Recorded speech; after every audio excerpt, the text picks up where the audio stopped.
স্রোতের সাহায্যে যে মাছগুলো যাচ্ছে সে সম্পূর্ণ মাছগুলো মূলত যখন যাচ্ছে তখন এই যে জাল দেখতে পাচ্ছেন এই জালের ভিতরে আটকা পড়ে যাচ্ছে এবং একটি সময় পরে সেই জালটাকে যখন উঠাবে তখন অসংখ্য মাছ পাওয়া যাবে। এবং এই যে দেখতে পাচ্ছেন ছোট ছোট মাছ অনেক লাফাচ্ছে, সাইড দিয়ে ডাম দিয়ে রাখছে যেন জালটা পরিপূর্ণভাবে ডুবে না যায়, ভেসে থাকে, সে কারণে মূলত এটা দিয়ে রাখা হয়েছে। আর প্রচণ্ড মাছ হচ্ছে, এই যে এপাশে হাত দিয়েও মাছ ধরছে। এই যে আমি মাছ দেখাবো আপনাদেরকে এখন কিছু।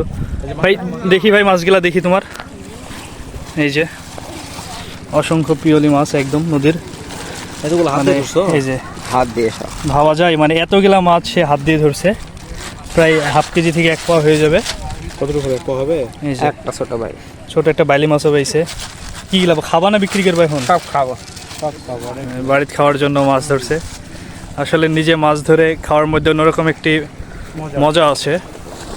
এদিকে আপনারা যদি লক্ষ্য করেন নদীর পুরো সাইড ধরেই মাছ ধরা হচ্ছে।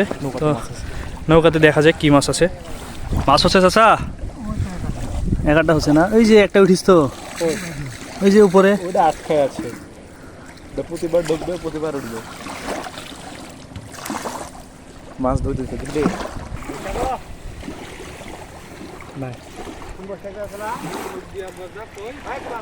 দর্শক বন্ধুরা, মাঝখানে আপনাদেরকে নতুন একটি জিনিস দেখাবো এখন আমি, সেটা হলো টমেটো। এই যে এটা আসলে এক ধরনের টমেটো।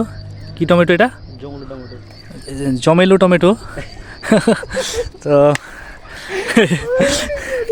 এই যে ও সরি, জংলি টমেটো। এই যে জংলি টমেটোর ফুল, এই যে এই যে কাঁটাযুক্ত। আসলেই ওয়াও একটা ব্যাপার, খুবই ভালো লাগছে।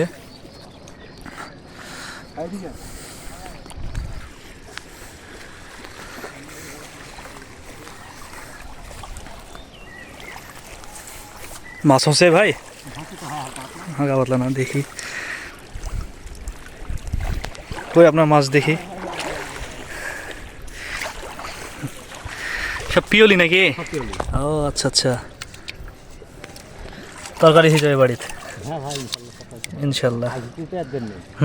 আর নিজে ধরি মাছ খাওয়ার মধ্যে তো অন্যরকম একটা মজা আছে, শখ। ঠিকই আছে,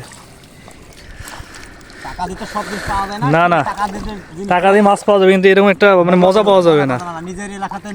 হ্যাঁ, দারুণ একটা ব্যাপার, আসলেই হয় না। এবার একটু ধর দেখি, মাছ পাইছো? দেখি কি মাছ পাইছো? 2টা পাইছো? আচ্ছা আচ্ছা, তো ভিডিওটা এই পর্যন্তই। আল্লাহ হাফিজ।